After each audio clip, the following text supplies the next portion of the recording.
This is kind of interesting so far. It's one of those movies where I'm like, was this made as like a tax break in secret or something and then released discreetly onto Tubi? Because it has big actors in it. How I pay attention to pop culture like a lot. I'm like in the top 1% of people that like keep it like, I like to know what's going on in movies and TV and stuff. No, not top 1%. Because I don't care about like celebrity lives and stuff all that much. You know, it's just like they're people. Sometimes they're interesting. But I was kind of reminded of Adaptation, how this one starts off in a kind of epic explanatory mode, talking about a history of talking animals with archival footage of birds, etc. This is what happens when a book totally falls apart in my place. Best book cover of all time, I nominate it, yeah. Those are pages of it behind it, too. That book just fell apart. I mean, wow. There was a 70s horror film, like a slasher film, that took that as its poster. It had a second life. I forget which one. But this is also my favorite book cover. That's so beautiful. James Agee.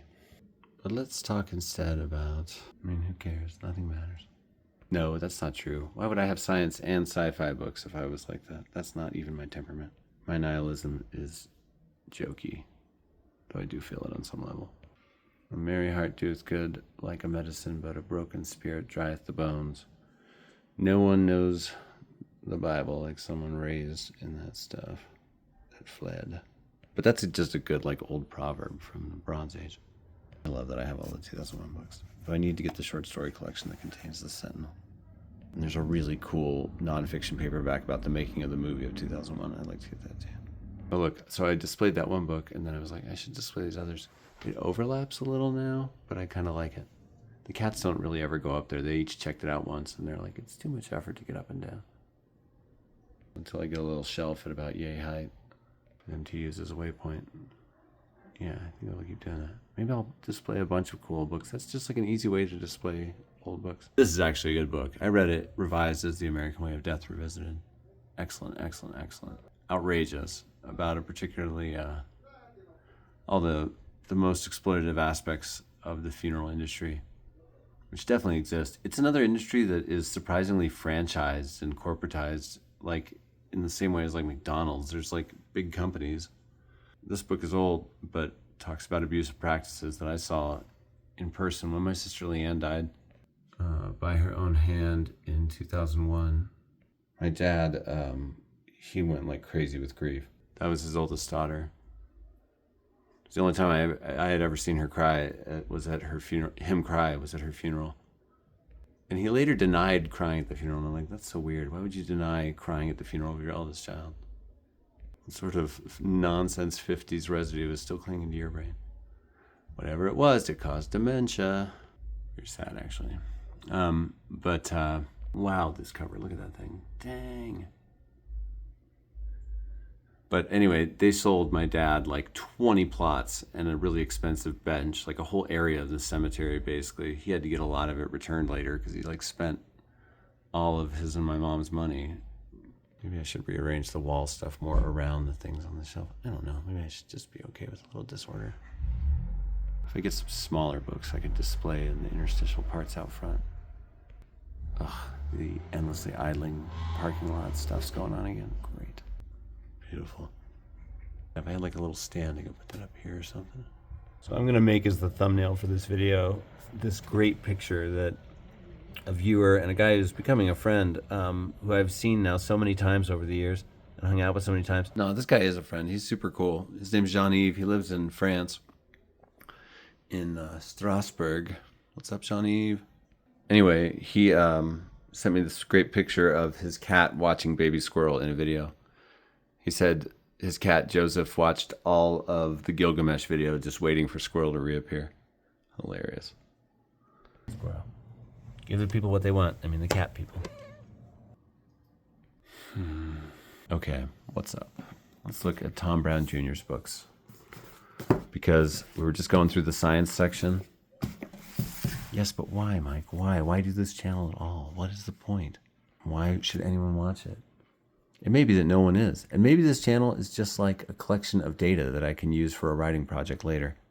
I mean, if I just go through and like take a paragraph about every book on the paperback shelf, for instance, then like I've got myself a piece of writing, probably a book if I have visuals be a part of it, which I would because I want to see the book covers and stuff.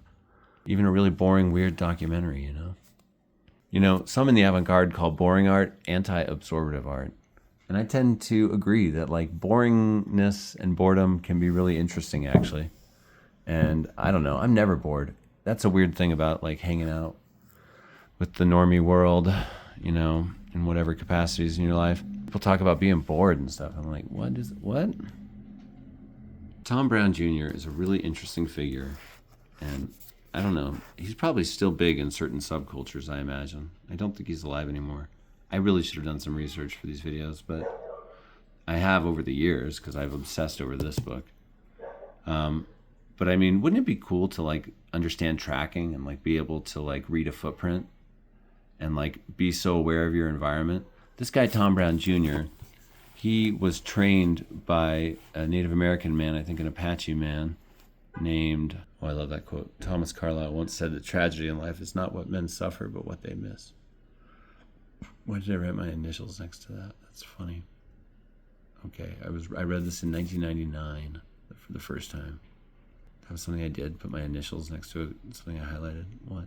Maybe it was to differentiate the markings, the marginalia, from my new friend's marginalia, who had also marked this book. This guy named Gabe gave this to me. He was an employee of Hall's Crossing Marina on Lake Powell, and we hit it off like crazy. I was in the middle of this. His whole marina staff was just a bunch of fun people, but Gabe and I were both like really into early American folk music at the time, and good writing, and just the outdoor world and the natural world. And I didn't have a ton of friends that were like this guy, and I was wearing a Woody Guthrie shirt that had like a picture of Woody Guthrie holding a guitar that says "This Machine Kills Fascists" on it. And we got super into talking about folk and stuff, which really is a kick I did not regret. That's a great, I mean, I don't know, get back to roots, you know? And, you know, I've heard that the bass note of American music is the same as our electrical grid, and the bass note of European music is the same as their electrical grid. Our musics are tuned to different things. I think it's like B in Europe and B flat here, something like that. I read about that in a little book. What's that called? But then think about early music that's recorded. Anyway, I met that guy, Gabe, when I was canoeing around the circumference of Lake Powell in 1999 and 2000, and he was working at that marina. And I don't know, he was a compelling guy. I think he was a writer too. We're still Facebook friends, though. I don't keep up on Facebook these days. You know, when you have like years where it just feels like everything's going wrong in a lot of ways, it doesn't really make you want to just share everything with the world. It's kind of weird that I have a YouTube channel now. Maybe that's a good sign. I'm on an upturn. There's my oar from that canoe trip. My daughter Willow painted on it. And look, there's a tiny little guy in a canoe with an oar on the oar. So this thing is levels. And I really cherish my memories of these art projects that Willow would do with me when she was little. And, you know, it was just an oar. It was a beat up old thing. My daughter Ananine's like, you shouldn't have let her paint it. I'm like, come on, I like it. It's great. Yeah, I'm going to look at some Lake Powell Glen Canyon books next. That's this whole shelf here after this. There's some sciencey ones in there, so it's a good transitional shelf. And it'll finish off this case. But Tom Brown Jr. was trained by this Apache tracker who was like brilliant. I want to say his name was Gray Owl. Stalking Wolf, sorry. I don't know what I'm talking about. So Gabe gave me a copy of this book, and he said it really helped change him and affect him. And there's an interesting inscription to him. Gabe, thanks for lending this book. Sometimes a boomerang doesn't look like a boomerang, but it is. Practice pages 21 through 23 until the boomerang returns. Remain calm. Follow your heart most of all. Happy holidays, Santa. Parents? Oh, that's where this quote was. I've wondered about this. John Burroughs once said that if you were to sit under an oak for an entire day, you would have enough information to write an entire book. I've often thought that. One time we were in this like little boggy waterfall area where an old concrete bridge from the 40s had become a waterfall into Harris Canyon. And there were trees growing around, and my then very little daughter Sonora was like, you could just make a movie just about right here, just this place. You could write a book. She just started going off. It's like, that's amazing. My kids were like very precocious. They were always saying far out stuff and brilliant stuff. Here's the section he was told to check out, Let Go of Worries.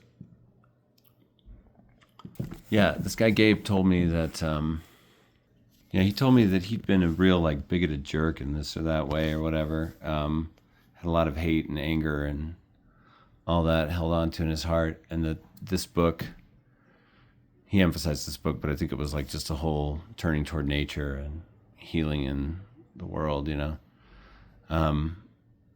This book kind of made a big difference, turned him around. Yeah, I remember I later gave him that Woody Guthrie shirt, and he gave me this book. And, friendship in the 90s, man. What's up? Also, when you meet really cool people that, like, you'd be friends with, it's like you don't really have to hang out with them for years. It's just like, oh, where have you been, Like, you speak my language, to quote Morphine. I think it does have more to do with shared interests than just with shared interests, But anyway, this book is interesting. It's kind of two books. And the part of it that I've read the most is the first half. But I have read it all a couple times. It just gets really specific when it gets into tracking. And tracking is like an extension of nature observation. You're just getting more detailed and more detailed into your environment. And yeah, that involves animal footprints and scat. But the first half of this book is so great. And I think it's a secret weapon of so many great thinkers and people that, like, I knew this guy, Clarence Armenta, who had this house just full of, he was so good at seeing things. Anytime he went on a walk, he would find something. He had so many arrowheads and things like that. He was just really attentive. He had metal arrowheads from the early Spanish. So many incredible things just from walking around and looking. I think he had what this book describes, this idea of seeing more. This book calls it the soft gaze, G-A-Z-E, and says it's like not focusing on any one thing. I think about it as like looking at a Magic Eye puzzle. You know those Magic Eye puzzles that were in newspapers and collected? They were on everything for a while. Mallrats, the movie. But those Magic Eye... What is all this stuff? This book's beat up. This was on that canoe trip with me.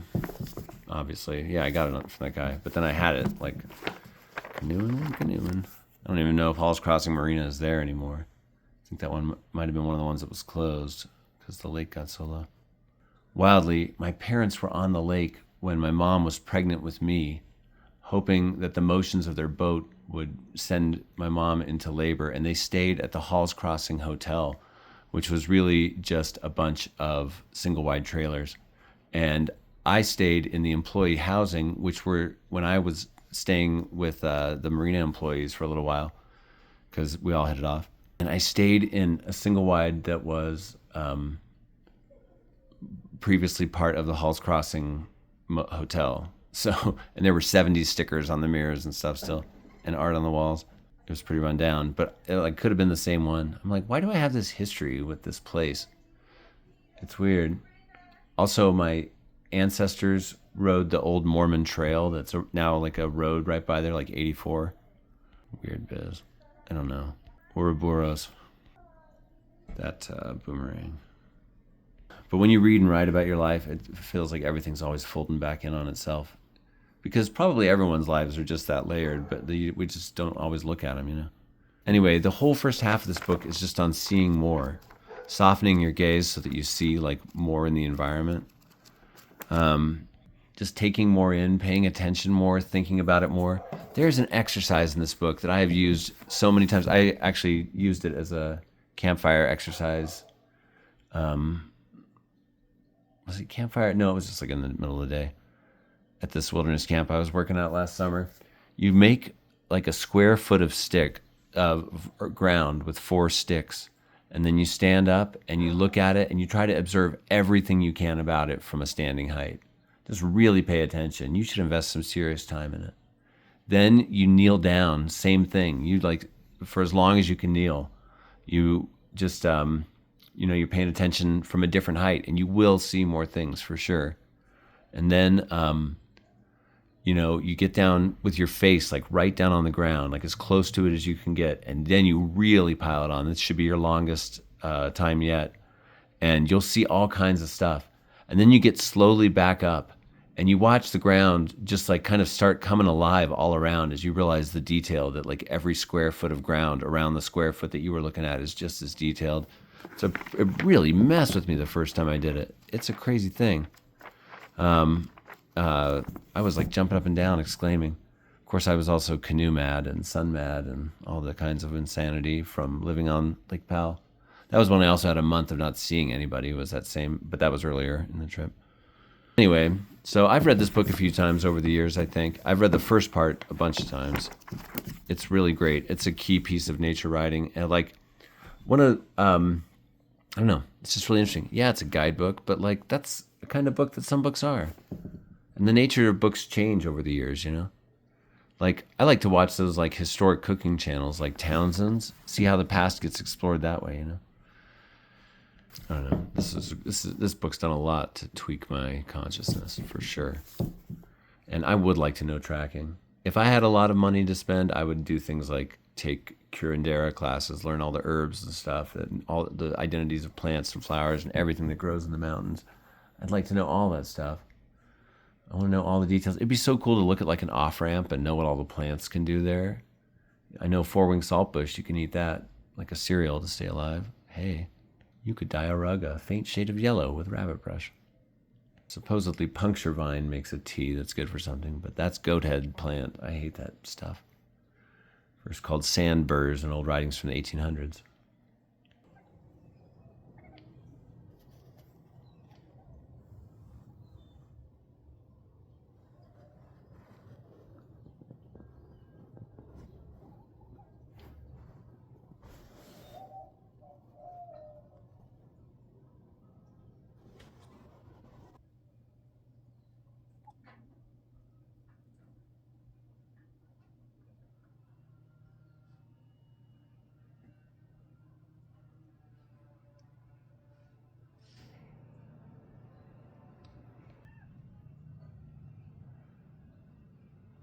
There's a dove out there. I really can't view out my windows long. It's a bad look in a rough neighborhood. Guy's always filming people. No. Signs on twigs, sticks, and logs. Yeah. It'd be cool to know all the things. Probably take some technological leap, like having the internet in our brains. Kind of wild to think it's even a possibility. These things always go there. Get naked in nature.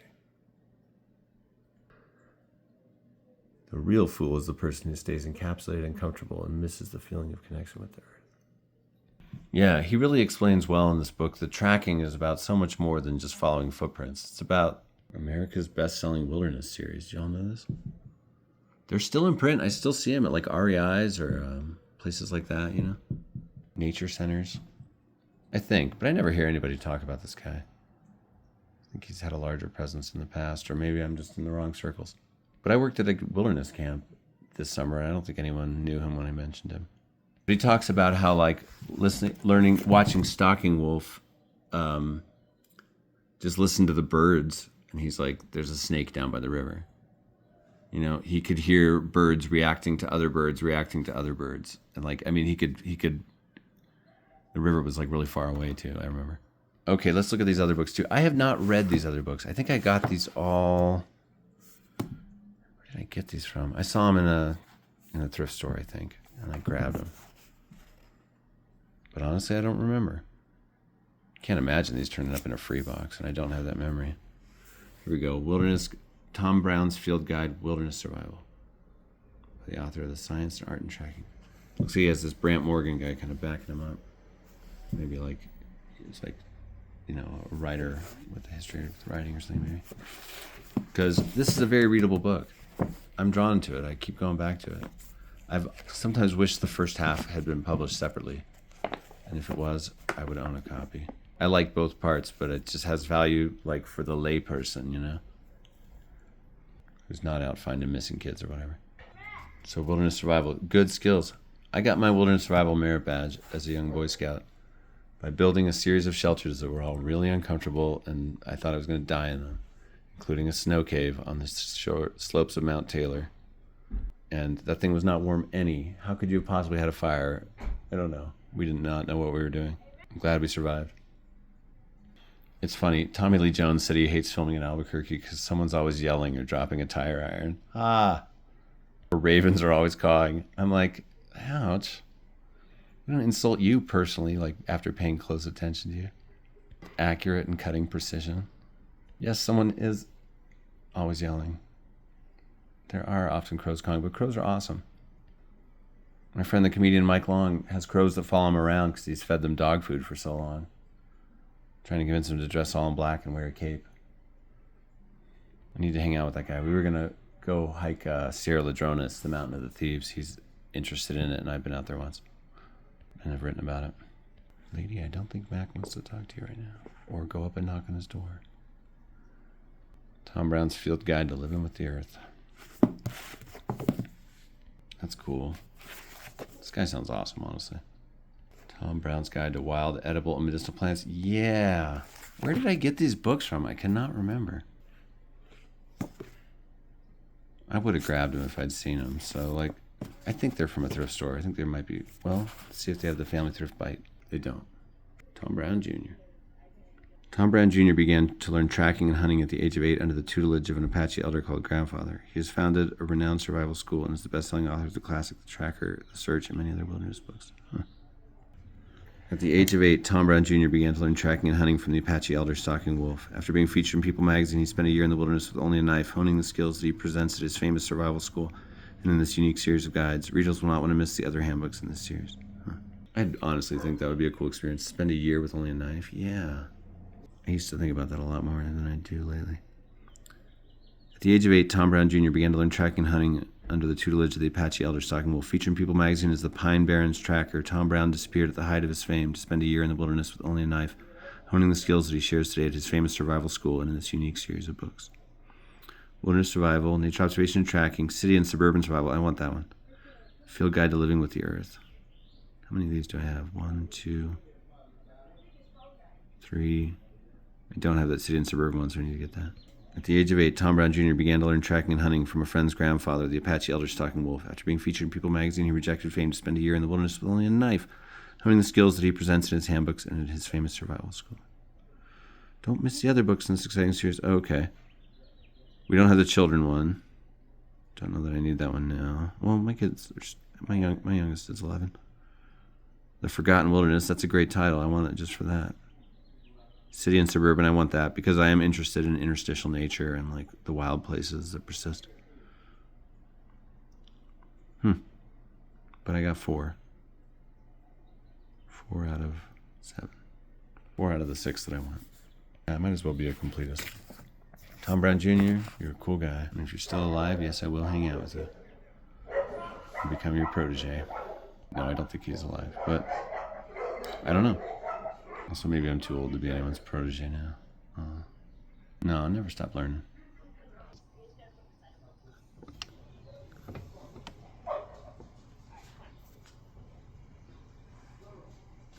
Oh, Prisma.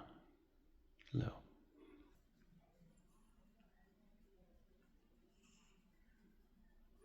An unusual family. Frog, a mushroom, a spider, penguin, and Prisma.